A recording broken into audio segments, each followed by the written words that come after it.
भरत तिवारी के घर पे पहुंचे मनीष कश्यप और पूरा सच्चाई दिखाए। देखिए आप इस वीडियो में पूरे लास्ट तक और अपनी राय कमेंट में जरूर बताइए। अभी मैं भरत तिवारी के घर पे हूं और यहाँ पे देख सकते हैं हजारों की संख्या में यहाँ पे लोग आए हुए हैं। देखिए, और गाड़ियों का काफिला देखिए, वो हाईवे है, पूरा हाईवे पे गाड़ी है, पूरा गांव में गाड़ी है और गांव का पूरा रास्ता हर एंगल से पूरा का पूरा ब्लॉक हो चुका है। और अंदर भी बहुत सारे लोग घर के अंदर हैं। और ये महापंचायत इसलिए बुलाया गया है कि बिहार के लोगों को पता चल सके कि ये एनकाउंटर जायज हुआ है या नाजायज हुआ है एनकाउंटर। अब महापंचायत बुलाने से पहले एफआईआर रजिस्टर्ड हो गया है, मर्डर के चार्जेज एफआईआर में लगा दिए गए हैं और साथ ही साथ यहाँ के जो एसडीपीओ थे यानी डीएसपी थे उन्हें यहाँ से हटा दिया गया है।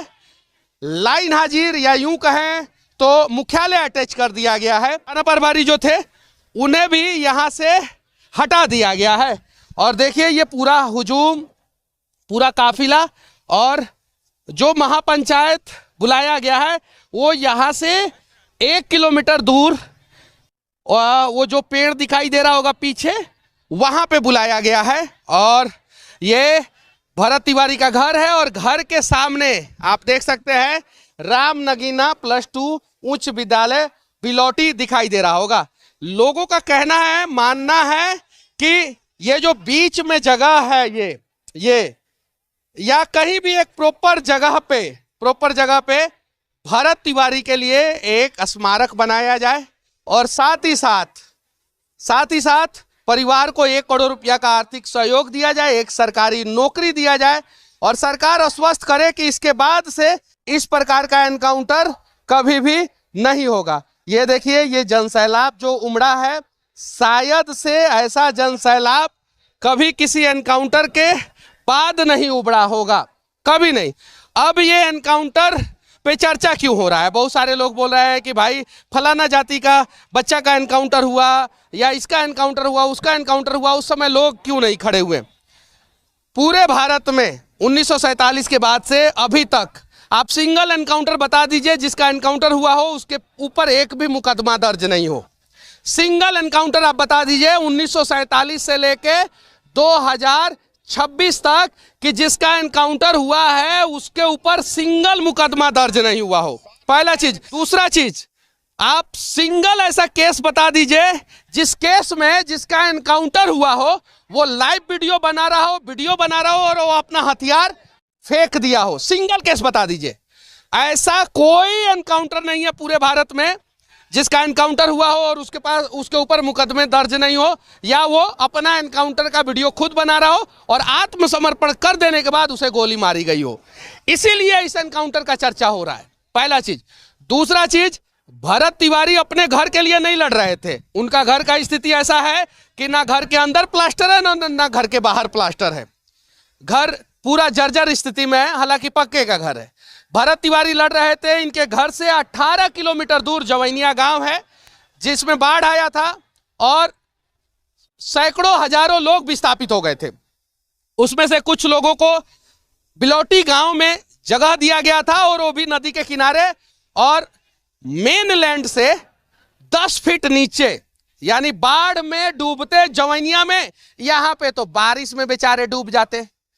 वो दलित समाज के लोग थे, अति पिछड़ा समाज के लोग थे और भरत तिवारी का घर हाईवे के बगल में है। वो लोग यहाँ पे आए, भरत तिवारी को बोले, भरत तिवारी उनके लिए लड़ाई लड़े। एसडीएम साहब नहीं सुने। उसके बाद से उनके गले में एक चैन था, हनुमानी था, उसे बेच के उन्होंने हथियार खरीद लिया। अब भरत तिवारी का एनकाउंटर हो गया है। बिहार 2 धड़े में बढ़ चुका है। एक तरफ 90% लोग हैं जो कह रहे हैं कि भरत तिवारी का एनकाउंटर नाजायज हुआ है, एक तरफ 10% के आसपास लोग हैं जो कह रहे हैं कि नहीं ठीक हुआ है या इस मुद्दे पे नहीं बोल रहे हैं। अब आपको निर्णय करना है कि जो समाज के लिए, राज्य के लिए, देश के लिए लड़ेगा, क्या उसका एनकाउंटर होगा? 400 करोड़ रुपया का 4 लेन रोड बना है, ये 3400 करोड़ रुपया का। ये 4 लेन रोड का चर्चा अभी अमेरिका में हो रहा है, जापान में हो रहा है, यहां तक कि चाइना में हो रहा है। जानते हैं क्या है? कि इसका चिप्पी टेक्नोलॉजी पूरा दुनिया में फेमस हो गया है। इसका जगह जगह पे छाती का बात ही टूट गया है, जबरदस्त भ्रष्टाचार हो रहा है। अब उस भ्रष्टाचार के खिलाफ कोई आवाज उठाए, सिस्टम और सरकार नहीं सुने तो वो क्या करेगा? आप लोगों से मैं पूछना चाहता हूं। मैं हथियार उठाना जायज नहीं समझता हूं, लेकिन मैं आप लोगों से पूछना चाहता हूं, अगर आपका आधार कार्ड नहीं बने, पैन कार्ड नहीं बने, पासपोर्ट नहीं बने, वीजा नहीं बने, आपका राशन कार्ड नहीं बने, सरकार और सिस्टम आपका मदद नहीं करे, तो आप क्या करेंगे ये बताइए। आप खुद के लिए लड़ेंगे। लेकिन भरत तिवारी तो खुद के लिए लड़ भी नहीं रहा था। भरत तिवारी तो दूसरे किसी के लिए लड़ रहा था, समाज के लिए लड़ रहा था, गरीब लोगों के लिए लड़ रहा था। अब इसी को देखने के बाद यहाँ पे नेशनल मीडिया भी पूरा आया हुआ है।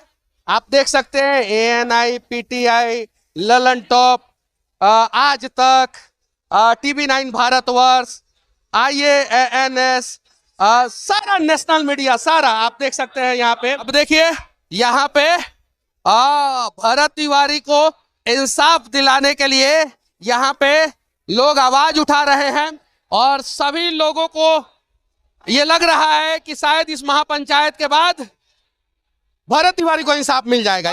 आप अपने लिए आवाज उठाइए, अगली बारी आपकी हो सकती है। ये सिस्टम और सरकार अपनी चक्की में आपको पीसेगा और जब आपको पीसेगा तो आप क्या करेंगे? तो अगली बार किसी को आजाद भारत में अपना काम करवाने के लिए हथियार ना उठाना पड़े, इसके लिए आवाज उठाइए। अगली बार किसी दलित का, पिछड़ा का, शोषित का, वंचित का सिस्टम और सरकार हक ना मारे, इसके लिए आवाज उठाइए। ये आवाज भरत तिवारी के लिए मत उठाइए, क्योंकि भरत तिवारी तो अब इस दुनिया में है नहीं। तो ये तो झूठ बात हो गया ना कि भरत तिवारी को इंसाफ दिलाएंगे। भरत तिवारी को क्या इंसाफ दिलाएंगे? जब भरत तिवारी जिंदा था तो उसके साथ 4 लोग नहीं खड़े हुए।